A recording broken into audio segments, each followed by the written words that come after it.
पे गिराएगी बिजुरिया, झुका के ईमान लेगी।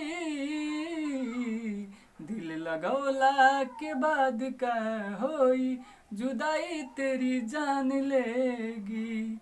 दिल लगौला के बाद का होई, जुदाई तेरी जान लेगी। दिल लगा के दगा न करो, मन मतलबी है बहक जाएगा। दिल लगा के दगा न करो, मन मतलबी है बहक जाएगा।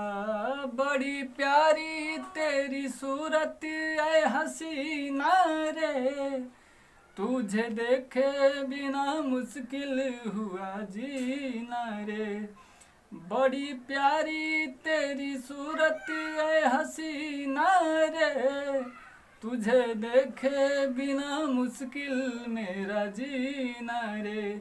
मेरे जीने की वजह तुम बनो, लब का बगिया फिर से महक जाएगा।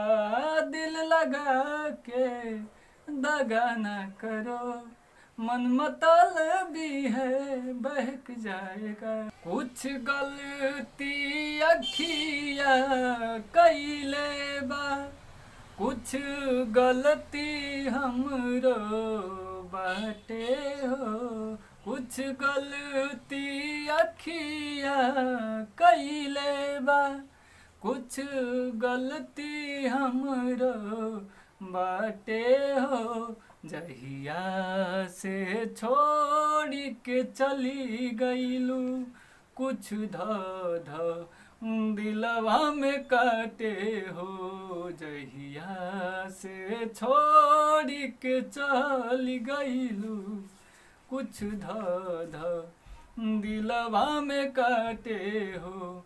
तू भुला गईलू, तू परा गईलू, अखिया के झुलुहा झुला गईलू।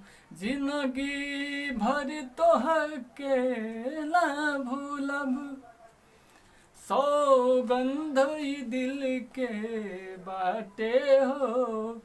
जहिया से छोड़ के चली गईलू, कुछ ध दिलवा में काटे हो। जैसे बदले मौसम बदल गईलू, जैसे बदले मौसम बदल गईलू। करे जाहो डोली चढ़ी चली गईलू, करे जाहो डोली चढ़ी चली गईलू।